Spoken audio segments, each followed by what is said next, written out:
It's time to feel the rage. Welcome to Film Rage, where we talk movies. We're exclusively streaming again this week for the 7th week in a row. The Austro-Prussian War of 1866 took 7 weeks. The Kingdom of Prussia prevailed over the Austrian Empire in that one. Sorry, I've lost my train of thought again. Where was I? Oh yeah, directors and actors beware, as you cannot hide from the rage. My name is Bryce, and I'm part of the Film Rage crew, which also includes Jim, via some sort of long-distance talking device. Hello, Jim. Hey. So, with the introductions out of the way, let's rage on. Okay, as usual, we have a jam-packed agenda today. So this week we're going to be streaming. We're going to talk about our list. In this case, I'm not sure. Maybe Bryce has one, maybe not. Film genre faves for animated films, open rage, rage or dare, contest winners, and closing. All right. Well, you want to hit me with some music, baby? Yeah, I can do that.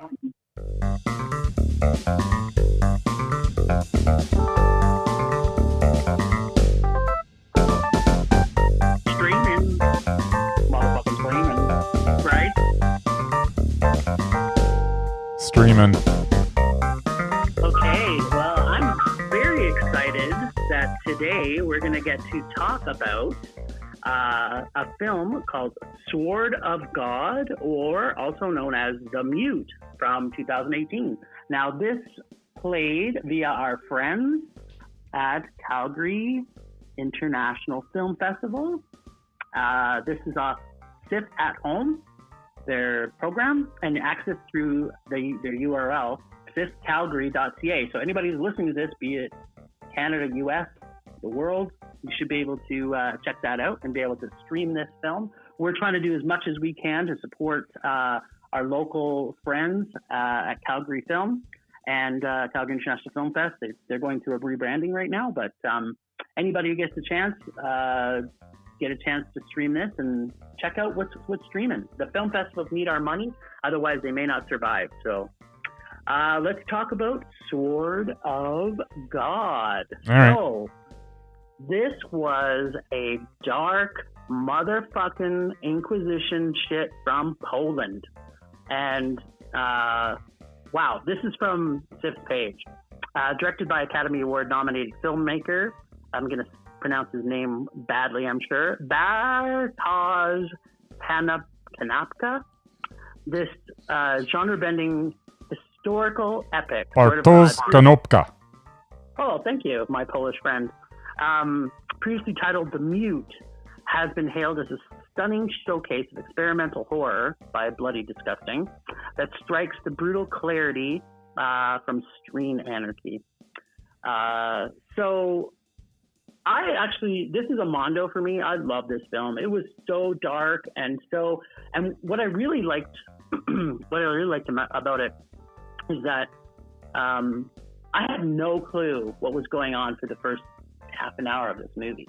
I basically, as I'm watching it, I'm going like, okay, what's happening here? Why is this? Like, I love that. I like to feel uncomfortable in my seat when I'm watching a film. And you know me, I like weird. And I also like to challenge my senses. And this film did that for me a lot because I really wasn't really sure. And so I had to go through the film and go through the journey that the director was bringing forward to have me sort of really fully understand it. And actually, after I saw the movie, I went back and watched the first half an hour again because I was like, oh, okay. It started to make a little bit more sense, and I did a little bit more reading on it. And I love that. Like, if a movie still perks my interest, I want to go back and learn more about what the content is. And, I mean, who doesn't love Spanish Inquisition? In this case, it was Polish Inquisition. But still, you know what? I don't know why there's a theme going through this year of Catholic movies that, for me, I'm loving. I don't know. What's your thoughts on it? I can't say that I didn't like it, but I didn't love it. As I say, I found parts of it a little confusing while you were like enthralled with it and wanted to learn more. I was just, that was confusing. I did like it a lot. Pacing was good. Well, it was a pretty simple story. Two men arrive at a place where they try to convert the natives to Christianity to win favor with their king. Pretty simple. But some of the motivations of the natives kind of left me a little confused. I wasn't sure why they were kind of, and I don't know. And I guess part of that is that we never know what they're actually saying because there's only subtitles. I kind of like. Which normally I would like, but I honestly I didn't know why they were following either of them. I don't know. It was well acted. With some scenes involving fire that have really stayed with me. There was a lot of burning in this movie. Yes, burning. And it was all really symbolic and really, it was good stuff. Well made movie. But overall, I did like it, but not enough to give it more than a meh. Yeah, I can understand it. For me, I guess I really stepped into the whole thought of the one lead character, that one priest. Was he the cardinal, or was he was higher up than just a priest? Yeah. Like, he was higher up the food chain. And it brings back to the whole politics of Catholicism in that whole era. And you know me, I'm not really a big fan of period pieces, but I'm not a big fan of the whole pomp and circumstance that is maybe the French Revolution or, British high tea type. Yeah, well, and you got no pomp and circumstance in this movie. Yeah, it was totally gritty. Dirty. It was dirty and grimy. Everything I love about I don't think you can even call it a horror film. It wasn't so much a horror. It was more like a drama thriller. Like, I had no clue what was going to happen. Like, the end part, I kind of suspected, but I loved it. It was kind of like, okay, you just totally knocked my socks off. Like, yeah, I kind of want to tell the spoiler because it's so good. This guy who felt he had, like, the priest who felt he had won the, he actually did his job. Like, I've converted people and I've, killed people to get there, and I've done what I had to do, burned witches at stakes, done whatever I had to do to get to this point. I've converted them. I'm a good Catholic. Yeah. But and then of course when the king shows up, that's enough said. But yeah, it's as I say, it was good, and I it's worth watching. I can't say that it's not. But it wasn't, as I say, I can't give it a mondo. It sounds like we were kind of on the same line there, and you just fell to the mondo side. I fell to the mess side, and I think we kind of agree on the movie as a whole. Yeah, I would say. I mean, it's a strong film. It tells a strong picture. I think if you like that darkness, then you're going to like this more. Which usually like. Generally, I do, but I don't know. So for whatever reason, you fell off the turnip truck this week. Yeah, sometimes it happens. All right, from sort of yes, from sort of God and all that darkness, we go to actually, I guess, a little darkness with this one too. Really, it's kind of a weird. It is. Playful one, yeah. So we got the Willoughbys, which I believe streaming on Netflix. Yes. Yeah. Yes. So I mean, the Willoughby's animated film, it was a lot of fun. It was about some young siblings who decide that they would be better off if they were orphans. So in a nutshell, they try to kill off their parents by sending them on a very dangerous vacation. The movie starts out quite bleak, yet, extremely amusing, and slowly lightens up with the introduction of Linda, the nanny who is hired to take care of the kids while the parents take their vacation. It is her introduction that turns this film from kind of dark comedy to family entertainment, really. Yeah, no doubt. Yeah, I probably would have preferred if it kind of stayed dark and bleak, but alas, it is a children's movie, so I don't know. It wasn't exclusively made for me, unfortunately. I found myself caring for all the Willoughby children, though. They all came across sympathetically in their own way. And the fact that the twins, both named Barnaby, shared the same sweater, passing it back and forth when they felt the other was cold, it amused me like every time they exchanged the garment. Oh, yeah, totally. Early on, when their sister Jane asked the parents if the Barnabys could have another sweater, their parents deny the request. But the Barnabys, they take this in stride, proclaiming, "One is good. We like one." So it showed not only the bond between the two, but, the genuine affection that they shared. At its heart, this movie of an unconventional family coming together through trust and all. In all, the movie just works. Real good kids movie. Lots of stuff for the adults as well. I would give it a Mondo. That's what I also think. I thought it was fun. I loved I love the darkness. Like it's the beginning. Oh, at the beginning, I thought that was going to be my favorite movie ever, but it got a little lighter as it went along. But yeah, the beginning, I was like, this is awesome. It got a little cutesy through it. So, I mean, I'm a big Will Forte fan. I love him in everything. I don't know why. I think he's always entertaining. And so, I could see this totally becoming an animated series. Like, maybe Netflix was trying it out because I think it was a Netflix production, wasn't it? Yep, it was. My memory serves me correctly. So, and it does. I can see this becoming an animated series on Netflix pretty quick, obviously with less production values, but this is totally fun. Martin Short's voice too, like come on, like it's him right off the bat, right? Yeah. And Ricky Gervais as the cat, like it's total fun. Everybody was spot on. It's good stuff. Yeah, I loved it.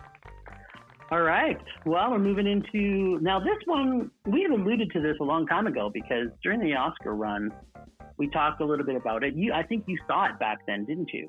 Yeah, I saw it. I saw it before the Oscars. Yeah. Yeah. So we're talking now about Pain and Glory. So this is the one that Antonio Banderas is nominated for an Oscar for. I thought it was a great film arc of a complex character.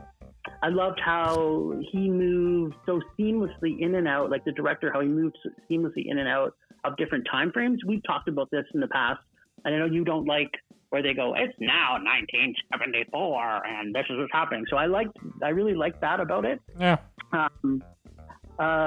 Director, writer, Pedro Almodovar. Thank you, my Spanish friend.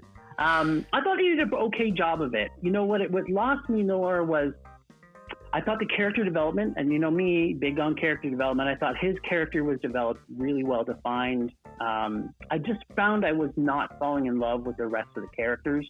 And I've got, as much as I either have to, it's kind of how we feel about meh, right? It's kind of like, I've got to love a character or I've got to hate a character. And I think I just felt that they didn't put enough in it to make you, like, even when he came out as being gay, it was kind of like as we're watching it, we're going like, my wife and I, she watched it with me, this one. We're watching this, is this the time when he goes gay, when the guy with the huge wiener has the shower in front of him and then he passes out from heat exhaustion? I'm like, okay, that was not even monumental. Like, if someone was actually, like, it didn't show any emotion in his character, if you know what I'm saying. Yeah, it was a little odd. I thought that there was parts of it through the movie that there should have been more emotion within the characters as the way they were developing it, and it didn't get there. Originally, I had thought I was going to give this a Mondo just because of Antonio's performance. Yeah, he was really good. And for his character arc. But overall, on retrospect of it, it couldn't get to Mondo for me. It just ended up being a mess. What about you? Well, I have now watched this movie twice. I had to rewatch it as I had forgotten it and was informed we were reviewing it. We were reviewing it this week, so I guess I need to brush up on what I had seen. I'm not sure why this film is completely fruitless for me. The acting is fine. It is a very pretty movie to look at, as Almodovar movies tend to be. The story of a man turning to heroin to block out not only the pain from his chronic physical problems, but perhaps also the pain from some of his decisions from his past is intriguing. But this ultimately falls flat for me. I find that Almodovar movies all tend to be good, but for me, they're never great. A lot of people disagree with me on that because there's some major backers of this guy. They think he's a genius, but that's how I feel. Yeah, got an Academy Award nod. Oh, exactly. For it, right? So but got some big buzz for it. But honestly, this guy, I mean, from bad education to Talk to Her to The Skin I Live In to Voltaire to this film Pain and Glory, they all have one thing in common. They are all meh. And none of them are bad, and there's good in all of them, but at the end of the day, it's just, it was all right. Yep. And, and by the way, is using just his last name a new thing? I hadn't really noticed. It said directed by not Pedro Almodovar, but directed by just Almodovar. No first name.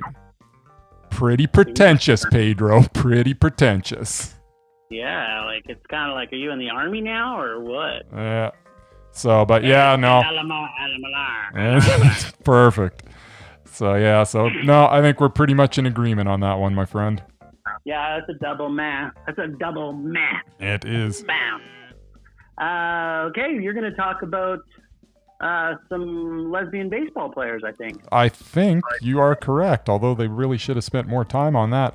I'm actually not going to say too much about this. Movie's called A Secret Love, also streaming on Netflix. And it's a doc? And it is a doc, yes. So, I don't know, man. A Secret Love is a story of Terry Donahue and Pat Henschel. Terry and Pat fell in love in 1947. They stayed together as, people in love tend to do. This was a documentary about their 65 plus years together. Not sure why this was supposed to compel me. They were both quite likable, but neither were overly interesting. It is a simple Talking Heads doc that I can sum up with one word. Meh. Tell me why I should care more, Jim. Well, when I think about it, there's a journey arc that we're doing within our film reviews here that, although it didn't make it to Rage, so I got to give you kudos for that. No, you couldn't rage about it. You've already been ousted by the one-armed surfer community. So, I'm thinking maybe that may have played some of the part on it. I don't think you should have cared more about this. As I watched this movie, I was so excited. Like, the film had so much promise, and it's directed and written by one of their Chris Boland. So obviously they're really connected to these two people, and yeah, the 10 minutes or whatever they talked about the baseball, that's the journey I wanted to go on. Like, it was, and people may hate me for this too. Brokeback Mountain, got so much press and so much, and maybe you love it too. I actually really liked it. I did not think it was a good movie. It was a very good movie. Because to me, it was just a love story. It didn't even have to have a gay stream to it. It did, which was, great, because we need more gay films in the mainstream. But this was just a love story of two people that, the coolest thing about them wasn't the fact that they were gay or lesbian for 65 years and had to hide from themselves, which they really didn't talk too much about that. It was more about the peripherals of what was going on in their family life. I think that the life that they had outside was way more interesting. They should have delved more into that. So I don't think you should have cared much more, because I think that they could have done a lot more with these. The characters themselves seemed like they had so much more to offer, and it didn't get blown out in this movie. Yep. So yeah, it's a meh for me.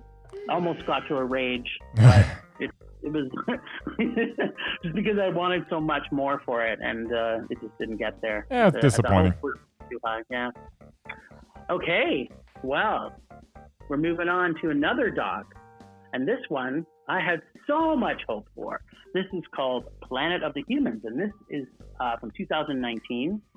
It is directed and written by Jeff Gibbs, and executive producer is Michael Moore, one of the executive producers. So I had so much high hopes for this, because I know both you and I both are pretty big supporters of green lifestyle.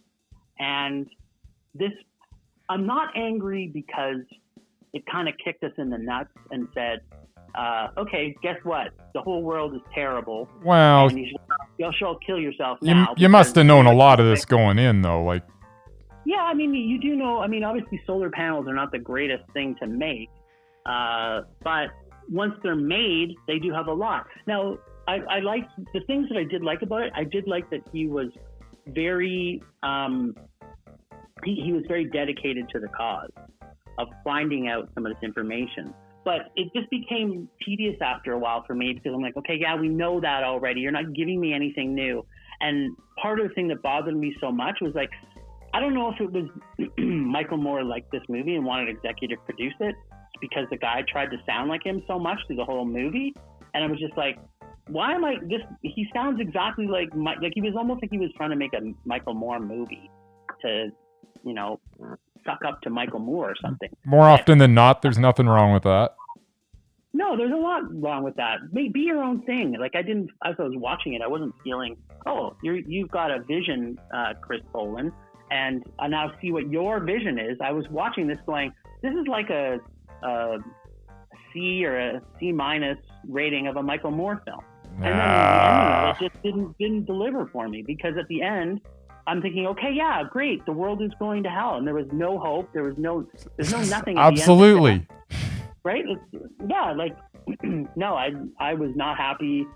Well, I didn't hate. It didn't get me to rage. It was a meh, and I think I loved the fact that it gave us the things. But tell us things that we don't know. Okay. Like there was nothing that we didn't know. It was just kind of like combining it all together and showing us things that we already knew. Well, not everybody knows it though, and it was. There's been too many documentaries before that have done a very similar thing.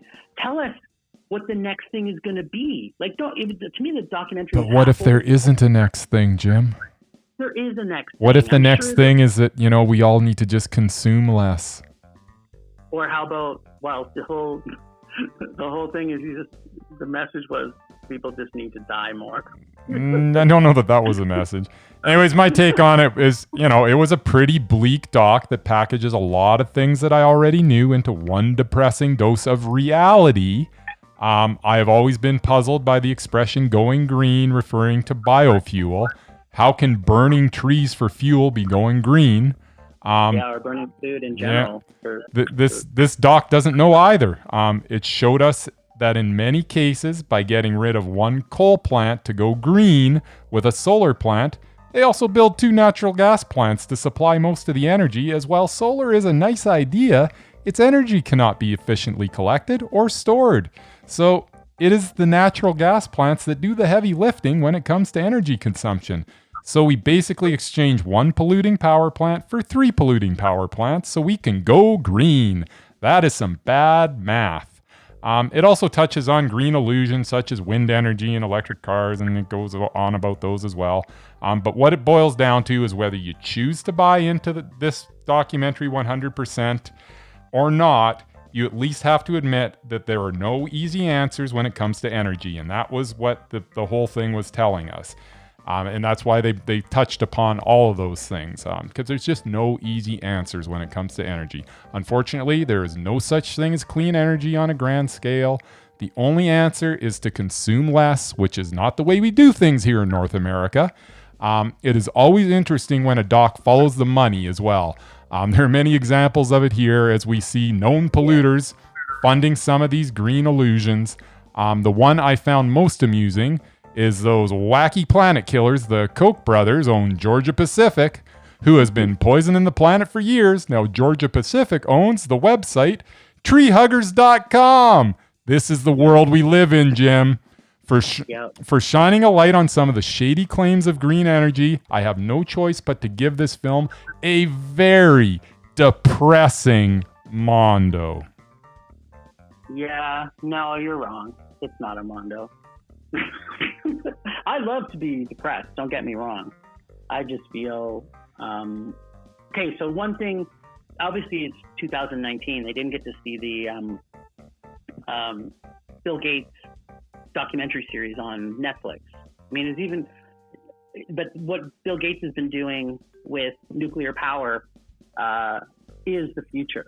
Yeah, and the nuclear power, I would love it if this all comes to fruition, and hopefully it does. But that's you got to get rid of a lot of people before that ever happens.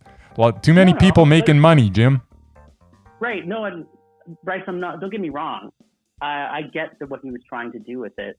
And most of that I knew already anyway. And I'm glad that they brought it to light to people. But for him, not everybody is as informed as you, though, Jim. And I thought this presented it in a way that it was an eye opener. It's another Michael Moore crony clone of Michael Moore who wants to tell a one-sided story without giving anything else. Yeah, save it for your rage, Jim. Oh yeah, I'm gonna build this rage. It's just starting to bubble in right now, so it's gonna overflow. But yeah, this couldn't get above man for me because I felt he just had too one-sided of an opinion and didn't give us anything else that's going on. And there's a lot of creative things going on in green energy right now that he just forgot to tell people. It wasn't so much that he forgot to tell people, but none of it is actually at a point where it can do anything at this point. Until we can actually get to that point. We can save that debate for another time. All right. For now, you gave it a mondo, I gave it a meh. Just like that. Just like that. So... We got lists. List, people. No, we don't. You've got a submission first, man. I got a submission first? Yeah. Oh, yeah, the list. The mission.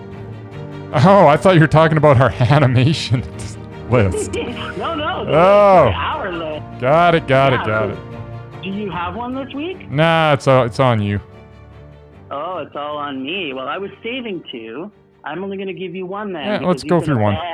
You've been a bad boy. Man, trying to come up with something just makes my brain hurt too much. I'll take another stab at it. I want to take a real good stab, though. I want it to actually go through. I've been submitting stuff that I just knew that was just going to hit a speed bump, so I'm waiting for that one that's going to go all the way through, because, getting Undoubted, that's too easy. Mesmerized, that's too easy. I need to come up with an Undoubted. Yeah, well, we got two from last week that are potentials. You still got to watch a bunch of movies from one.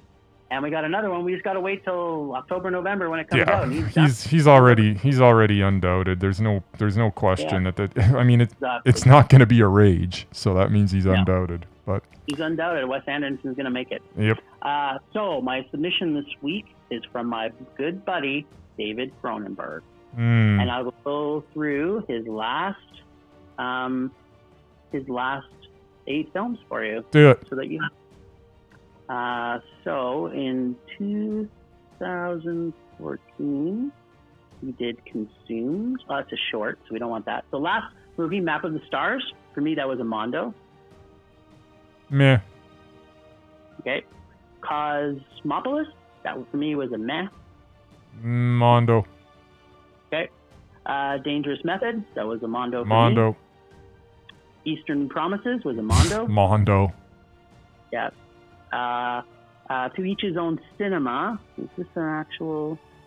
What? No, this is it's a collection of 33 shorts. Yeah, no. History of Violence. Mondo.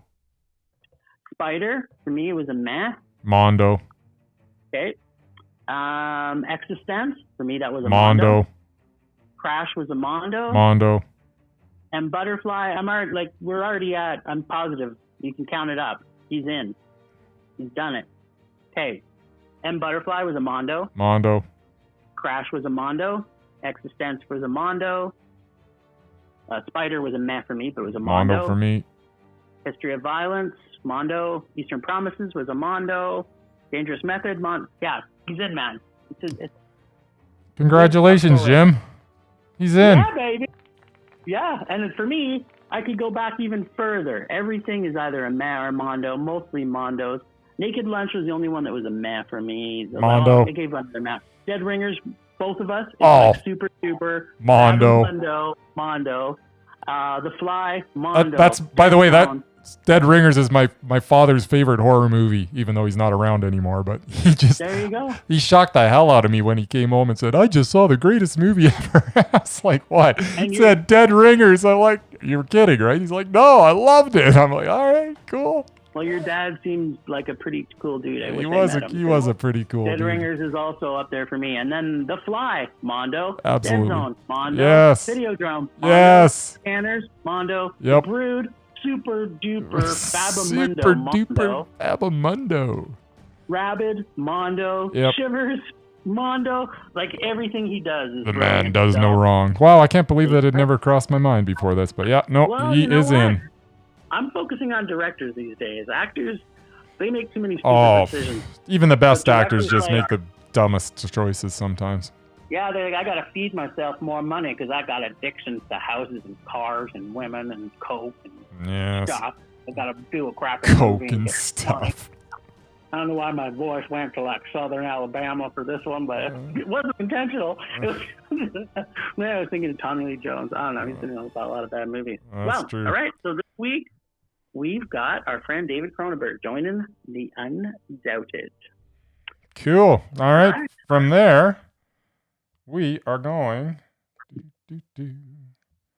And for some reason, my finger's not working, but don't worry, it's under control. All right. There you go. You can have your finger bang there. So we are doing our favorite films in the animation category. Yes, we are. Yes. And I've got another surprise for you. Our buddy Murray, who's is in sabbatical right now. Okay, how many did it give us? 3?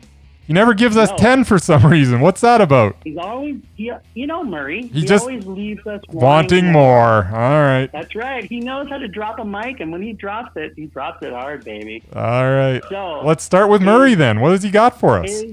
His top movies, and they're in no order. So whereas with you and I, we probably put them in an order. Yep. With Murray, you get what you get, and you better like it. Top movies, So animation. Is Fox and the Hound, Lion King, Toy Story, the Peanuts movie, and Shrek. I think that might be the Peanuts movie. Peanuts movie? No, Peanuts.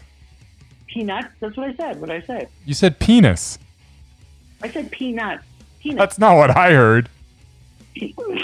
Well, what's going on in your mind? I said penis. I don't think you did.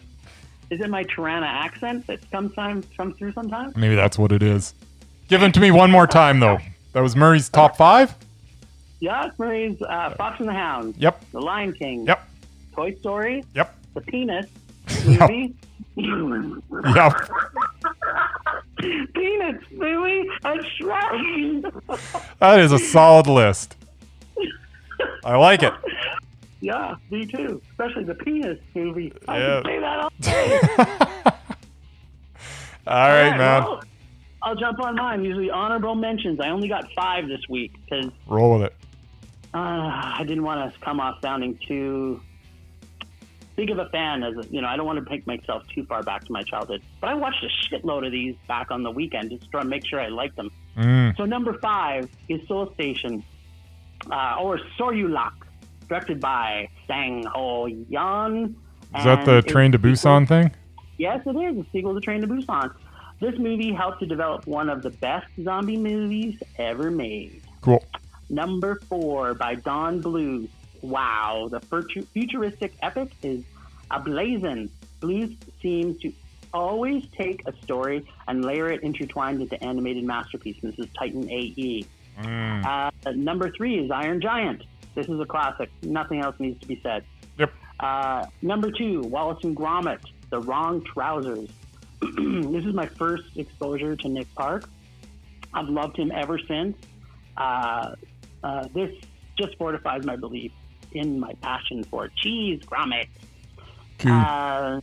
Number 1 for honorable mentions is Chicken Run, also Nick Park. I said I do love you, but I couldn't get you into the top 10, buddy. Sorry about that. But you still get to keep 2 of the honorable mentions. You should be pretty happy about that. I'm sure he's super pumped about me giving him 2 honorable mentions. Oh, I'm sure he's just absolutely thrilled. Exactly. We'll tag him in this on our Instagram. Number 10, another Don Bluth, Secret of Nim. This is probably his most complex film, in my opinion, and based on a brilliant writer, Robert O'Brien's masterpiece. Number 9, My Neighbor Totoro, directed by, I always get this wrong, Hayao Miyazaki. Amazing adventure escapism for traumatized kids. This was one of my kids and my favorite films. We used to watch this all the time. I have not seen it. His stuff is brilliant at the best of times. Japanese animation that's just wow. Cool. I think you should watch this one first. I know your buddy Kim is a big fan of his work, and to me this is his best. But that's because I fell in love with the characters right from day one. It's about two daughters, and their mom is dying, and they go on this journey together with Totoro. It's brilliant. Cool. Number 8, The Incredibles. Best animated superhero film ever. Just great on every level. I rewatched this on the weekend too. Love this film. It's all right. Number 7. Well, you're just all right. Who Framed Roger Rabbit? I'm giving this in the animation live action film. It's the best live action animated film ever made, in my opinion. Ties all the cartoons of our history into one big fantastic adventure, with an added bonus planting unpure thoughts for dirty old men like me thinking about hot cartoon rabbit wives. Delicious. Number 6, as close as we're going to get to cartoon porn, our friend Ralph Bakshi delivers Fritz the Cat. Fritz the Cat. The first X-rated cartoon that ever was. I want more and more. Yes, and more. Number 5, Isle of Dogs by Wes Anderson. Japan style, so amazing. So good. Number 4, this is a bit of a surprise. I'm not sure if you've seen this one.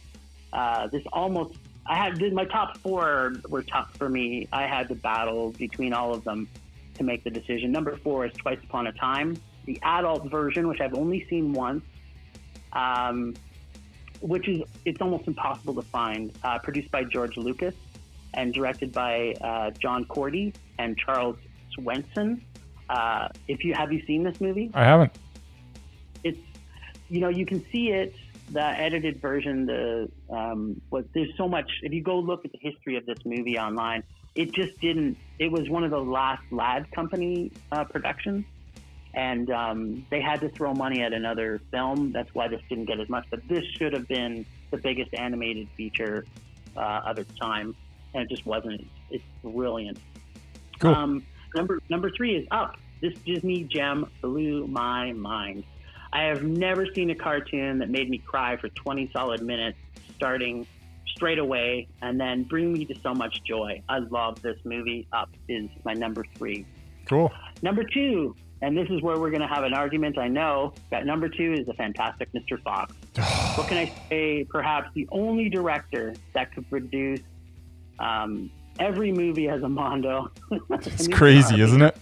There is not a flaw in this film, but one film has just a little bit more horror than joy, which is my number 1. I can't wait to hear. We cannot allow joy to win over horror. All right. Can we? Can we? I could. Yes. I like joy. I know. Yeah. Sometimes you surprise me with how much joy you like. Yeah, well. My number 1. Okay. I don't think I have to give you too much on this. I was going to break it all down, but I'm just going to tell you flat out. Number 1 on my list, favorite of all time. I've seen this movie. It's got to be well over 200 times. 200 times? Yeah, easily. That's crazy. I probably, if I could add, it might even be 1,000 times. Like, I know at least 200 for sure. Is The Nightmare Before Christmas, 1993, written by Tim Burton, directed by Henry Selick. Yep. With the voice talents of Chris Sarandon, Catherine O'Hara, William Hickey, and that's right, Pee-wee himself, Paul Rubens. Paul Rubens is in it. Musical, science, horror, holidays, poisoning, slavery. It's all in there. That ties horror, music, and comedy into a story that stands the test of time and is beholden to both kids and adults alike. Tim Burton's vision brought to life by the genius of Henry Selick. I love this movie. I watched it again on the weekend, and I'm just like, yeah, as much as I was watching it again on the weekend, I'm kind of like, holy crap, this thing is dark as fuck. Like, it really is. This, and so what makes this I'm so beholden to this one so much, is I have two daughters, and they're both in their, my youngest is in her late 20s, and so you're gonna get an idea of how old I am, everybody listening. And my oldest is in her early 30s. And when this movie came out, my youngest, this was her favorite movie at age 1 or 2, whatever it was. She watched this every day. She couldn't, for my oldest daughter, it was Bambi, and for her, it was The Nightmare Before Christmas. So I watched this so many times. The music was on all the time. And I was just like, man, she's got a little cold, dead, black heart, just like her father. Number 1. Cool. How about you, buddy? All right. Well, what were we doing again? Animation? That's it. Animation. Did you find 10? Oh, yeah. I found 10. We got 3 honorable mentions. First, we'll go Corpse Bride, 2005. Creepy fun with Tim Burton, starring Johnny Depp and Helena Bonham Carter, with a brilliant score from Danny Elfman. Then my honorable mention is The Nightmare Before Christmas. It didn't even make my top 10. How's that possible? 1993, more creepy fun from Tim Burton, and as you say, our boy Selleck. And a brilliant score from, who was that? Oh, Danny Elfman. Then we got Coraline is my other honorable mention from 2009. Even more creepy fun with, wait for it, a brilliant score from Danny Elfman. And once again, our boy Selleck's involved with that one too, directing. So really good stuff. And now for my top 10 animated films of all time. That was quite the drum roll. Number 10, South Park, Bigger, Longer, and Uncut from 1999. A lot of fun with some genuine laugh out loud moments. We also learned what Brian Boitano would do. Apparently, he'd make a plan and he'd follow through. That's what Brian Boitano would do. Canada sucks. Yeah, well, blame Canada. That's right. Number 9, Beavis and Butthead Do America, 1996. Beavis and Butthead go on a quest to find their missing television set. That is the plot. All I have to say is Mike Judge is a genius. Number 8, 9 from 2009. This has Elijah Wood, Crispin Glover, and John C. Reilly all in the same movie. Not to mention Christopher Plummer and Martin Landau. What an unbelievably awesome cast. Ragdolls versus soul-stealing monsters. Good stuff, man. Yep, good movie. Number 7, Up from 2009. You knew some Disney had to be coming. Hard to ignore this one, as the opening few minutes is as good as it gets as far as getting yourself invested in a character. Ed Asner is so good as the voice of Carl Fredricksen, the 78-year-old main character of this excellent movie. The movie also taught me something. It taught me that, I should enjoy the little things in life, because one day I will look back and realize they were the big things. Number 6, WALL-E from 2008. Let's keep the Disney train rolling. I cannot believe I ended up caring about a trash collecting robot as much as I did. One of the most lovable characters ever. Number 5, The Lego Movie from 2014. It was just fun. 1 hour and 40 minutes of fun. Clever references throughout to keep the laughs steady. And I think this movie proved beyond a shadow of a doubt that there is only one true Batman, Will Arnett. Brilliant portrayal. Number 4, Aqua Teen Hunger Force : movie film for theaters from 2007. If you like the Aqua Teen Hunger Force, then you probably love this movie. And if you do not like the Aqua Teen Hunger Force, then you are dumb. It is that simple. Frylock, Meatwad, and Master Shake take us on a mind-bending adventure in this spectacular ride of a movie. Number 3. And to be honest, when we get to my top 3, these are by far, there is such a gap to my previous ones to these top 3, it's not even funny. These are the 3 very very best animated movies ever. Number 3, Isle of Dogs from 2018. The soon-to-be undoubted Wes Anderson story of a boy searching for his lost dog. Just like everything Wes Anderson does, this movie is brilliant. Number 2, Mary and Max from 2009. I literally just watched this movie last weekend. I stumbled across it by chance, and a few days later, it's my number 2 animated movie of all time. How does this absolute gem of a movie fly under my radar for over 10 years? I mean, it stars Toni Collette and Philip Seymour Hoffman. Seriously, how did I not know about this movie? Anyways, I don't know. Yeah, it's pretty good. Yeah. Anyway, it is great, and if it passed you by as well, you need to seek it out and watch it. The premise. I've seen it. Yeah. The premise is kind of creepy, as it's an 8-year-old girl from Australia becomes pen pals with a 44-year-old man in New York.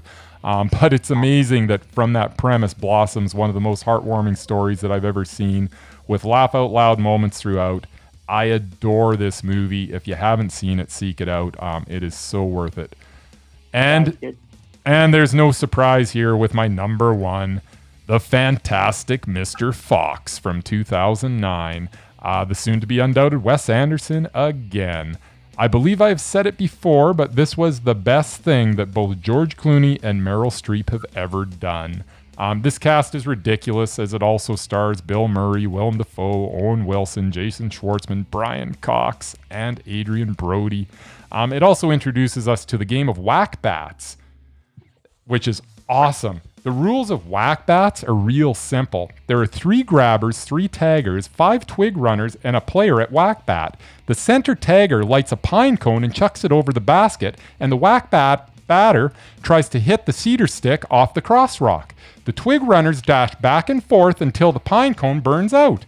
Then you count up however many score downs it adds up to, and then you divide by 9. And that is how you play whack bat. It's simple. Anyways, long story, it is simple. Long story short, I do not believe there is a movie out there that makes me as happy as this one does. It's absolutely the best animated movie ever. Yeah, you're wrong, but it's the second best. I can give you that. Yeah, your number 1 gets an honorable mention. Good list, buddy. I liked every one of those. So yeah, that's the thing about animation. It's tough, I think, for people to get it wrong. It is. Can I say that any of your movies didn't? Other than the ones I didn't see. But yeah, everything you said, I can't argue with any of that. Yeah, I agree. Like film animation is just such a great craft that they can, and creatively, right? Like for me, a lot of it is about the different types. Like Isle of Dog is completely different type of animation than, say, Who Framed Roger Rabbit or The Incredibles, right? Which is so digital focused, right? And then, yeah, I wanted to stay, for me anyway, I wanted to stay focused on a few different types.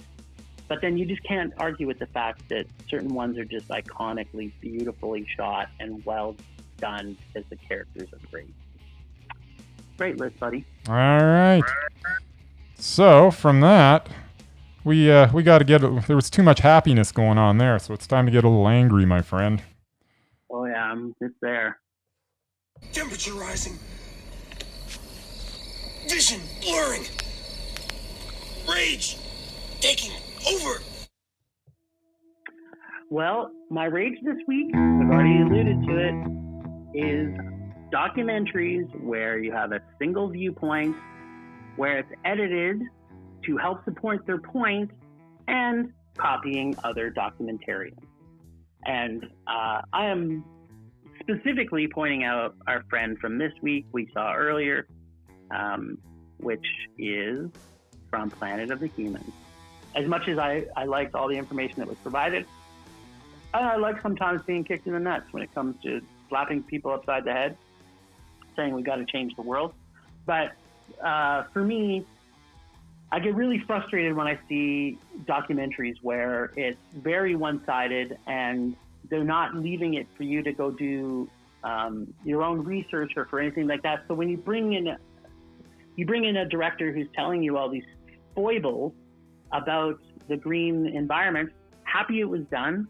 And I'm not just specifically pointing out him. Michael Moore is probably the worst person for this on the planet. He wants you to see his viewpoint. And it's been shown, there's been documentaries about him and how terrible he is as a documentarian. And I lost my passion for Michael Moore a long time ago because of that reason. He gets on a roll about, you need to understand this point, and then he forgets to put in all the other details about things that would not necessarily support his point. And actually, one of the ones that didn't make on our list, which is making me angry that it wasn't, I'm assuming it should be animated, is Team America. Why was that not on our list? That's tricky, though, because it wasn't stop motion. It was puppets. Yeah, I know, but it's animated objects. So, maybe it's just... Yeah, sorry, I got sidetracked there. But even we learned about Michael Moore and Team America. I'm so tired of documentaries. That almost made it to a rage for me. But the reason that it went from rage to meh was because I really believe in what the message he was trying to put forward. I'm sorry, I just can't get the sex scene from Team America out of my head right now. That was like the... Exactly. So I didn't hear a thing you just said.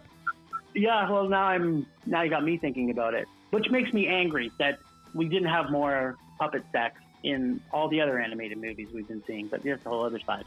So yeah, am I angry about documentarians? So puppets ain't animation. Let's get it there. If you want to do a top 10 on puppets, we can do that too. There's plenty of content out there. Yeah, no. So anyway, documentaries. We're talking about documentaries? Yeah, well, about one-minded, one-visioned documentary. It's kind of what they do these days. I'm annoyed with that as well, man. I can get on the bandwagon there. Totally agree with on this one though, because I believe he did ask some questions to some people, and they ended up looking pretty stupid because they didn't have the answers. He gave them a chance to in that doc to argue their point, and they just didn't because they didn't have an argument. Yeah, well, yeah. Those, to my point, is that. But he should have given it more time, and he should have not just ambushed them with it.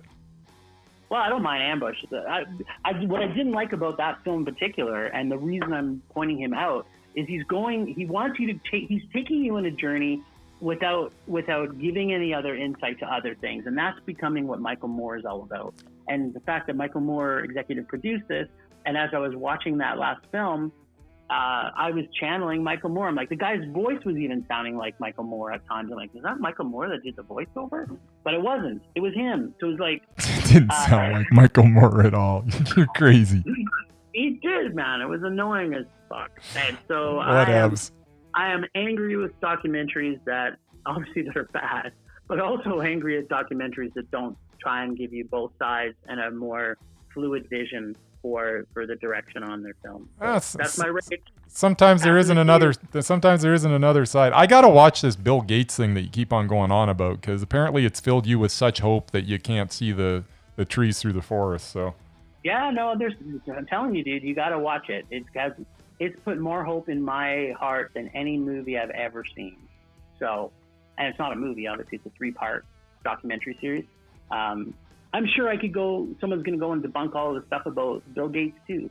But when you see this film or that show, you're going to feel the same way. At some point I'm going to watch it because you seem so optimistic. So I wouldn't mind a little optimism because, man, as I say, the doc you're talking about just bummed the hell out of me, but it's also bummed me out because it's all just seems so true. Yeah, well, when COVID's done and Donald Trump's out of power, we're probably going to see a big change come out with the relationship with Bill Gates. The Koch brothers in the States are still going to be running energy and making billions of dollars, whether it's pseudo green or killing, whatever. That's what they do. Well, I would say I'm challenging you. Go watch the Bill Gates doc. I will take that challenge. All right. What you got this week, baby? What do I got? Well, you kind of enjoy all these different styles of animation. I'm sick of one type, to be honest. My rage this week. I am tired of all the computer animation we are inundated with. My top 3 animated films of all time have one awesome thing in common. They don't use any CGI. No computer-generated images necessary. All 3 use stop-motion animation, and I believe that if they were made with a computer instead, they would lose a lot of their heart. There's something about stop-motion that invites you into the story and makes you care more about the characters. The list of stellar stop-motion features is a long one.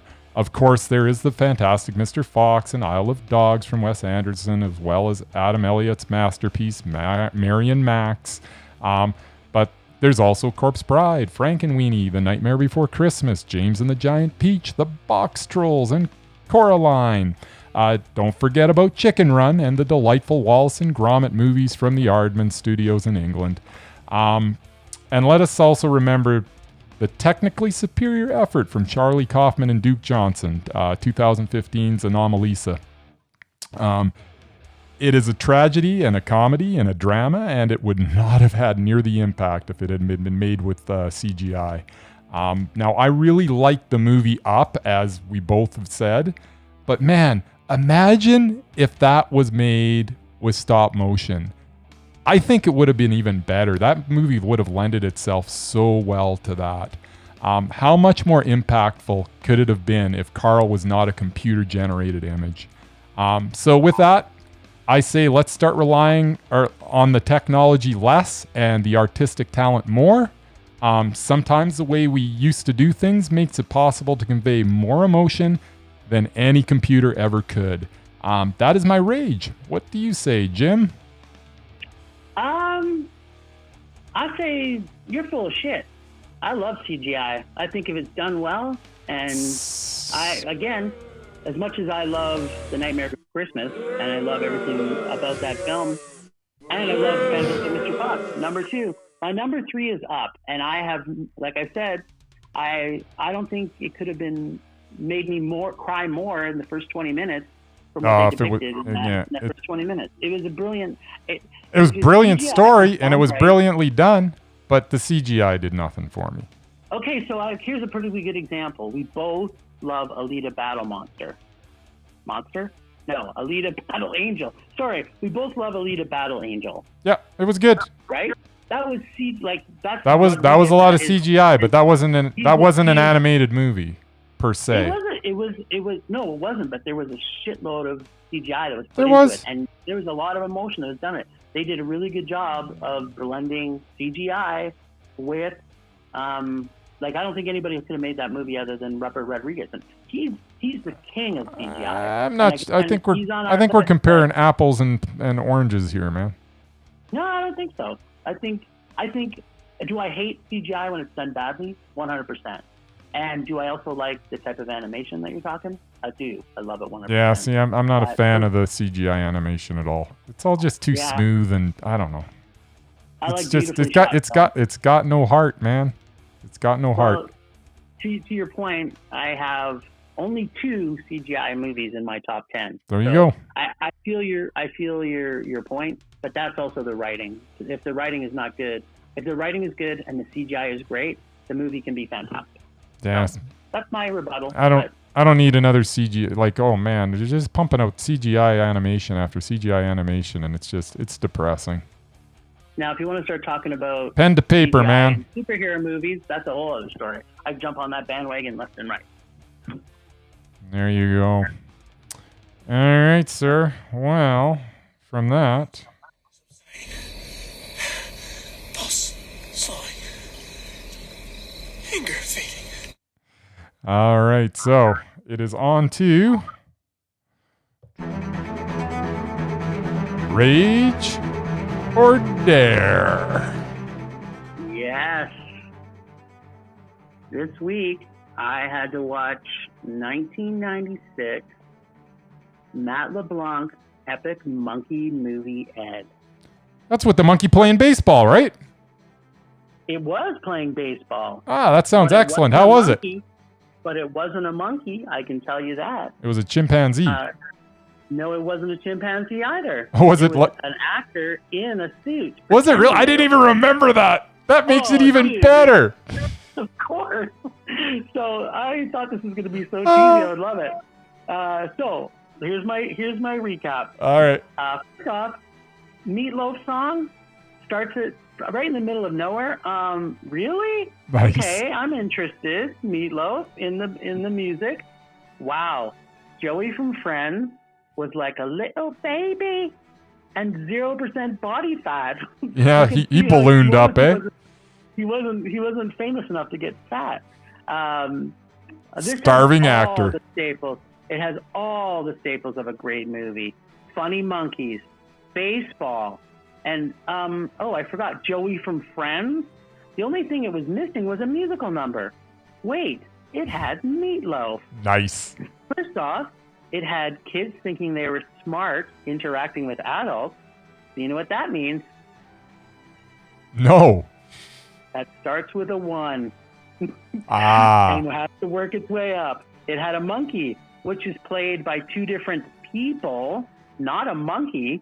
And the only people who could not figure out that it wasn't a monkey is perhaps the people who have the same IQ of a monkey. And most of the people in this movie were dumber than the pretend monkey. Nice. Oh, my God. The only thing funny about this was the monkey was a pig. No, wait. The fake woman playing the monkey was a male pig. Yeah, I'm not even following you. But, yeah. Are you confused? Yeah, I was a little confused, too. Cool. Was that Dire Straits single in the soundtrack? Yep. That was 4 minutes of awesome. Wait, the soundtrack was actually pretty amazing. Apparently, that's all where the budget went. Last Songs was by the Ramones. Ah, bliss.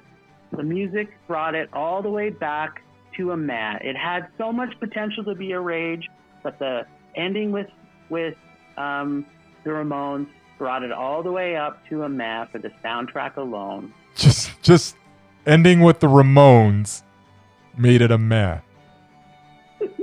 No, it was a hard rage, buddy. I couldn't get past the first scene where they brought the monkey in and it was a person. I was like, what? I'm getting ripped off here. They promised me a monkey. Exactly. And, at least in the Clint Eastwood orangutan movies, they use a real fucking orangutan. True enough. Like, this movie lost so much money at the box office. And I say, if they would have had a real chimpanzee, or how about a CGI chimpanzee? Get out of here. Hope for this movie. Actually, I would have loved to see a CGI chimpanzee in 1996. That would have been awesome. It would have been as funny as 2 bad actors in a monkey costume. But, yeah, it was a hard rage. There is an actual chimp on the poster, though, isn't it? Or is that the... No, well, I don't know. It might be a chimp on the poster, but it's definitely not a chimp in the movie. It's an actor walking around as a chimp. All right. And it's played, when you look into it further, there's 2 different actors that play the chimp. 2 different actors. Yeah. Like the Olsen twins back in the Full House days. Maybe it was the Olsen twins. Maybe it was. They do act like a little bunch of crazy monkeys, that's for sure. Yes. So, yeah, you got your wish. It made me rage. Nice. But I did love, I have to say, when they ended the movie with the Ramones, I was like, okay. I almost had second thought. All right, sir. This week, we're both on the hit list. We got a pull from Murray's Sweet Bag. We have. So I have taken the liberty of reaching my hand into the bag. I have pulled out a piece of paper. I'm unfolding this piece of paper as we speak. This is a movie that we will both have to watch. And...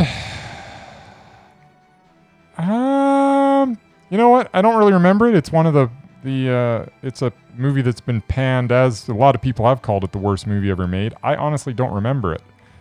Well, don't leave me in suspense, bitch.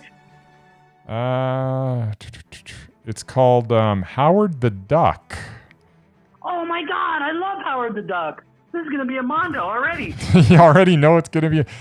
I saw it so long ago, and I don't remember really having an opinion about it at that time. But yeah, I'm actually looking forward to watching it again. Let's see what it has to offer. This may be a total dud week for Rage or Dare, because this may end up being a mess.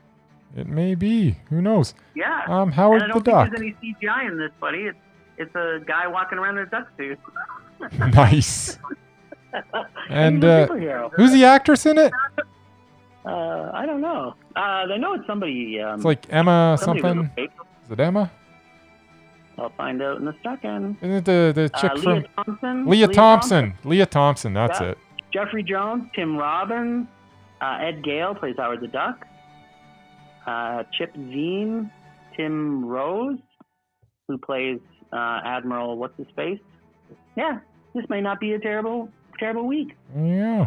Howard All the right. Duck. Howard the Duck. Support it. Well, let's see. Let's see. Murray's been pretty good with making us rage so far, but maybe he missed the boat on this one. We'll see. Might have missed the boat. Yeah. All right, well, sir. That's it for Rage or Dare. Now we got contest winners to announce. Go ahead. Yeah, so we had an Instagram contest, and I want to thank everybody who submitted. We ended up drawing the names, and these are our winners. So we've got from Instagram, we have at rbro123 is one of the winners, and they are from the States.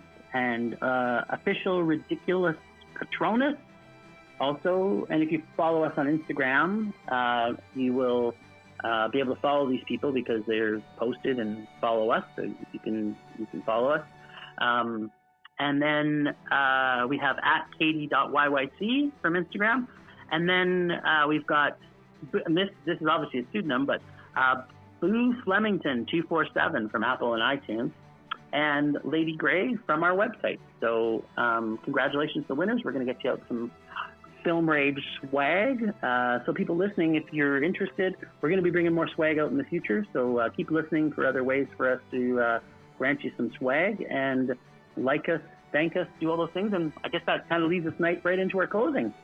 I guess it does. All right. Well, thanks, Ragers, for listening. Thanks to the extended Film Rage crew of Murray on sabbatical, Leonard Conlon for his artistic vision and photography.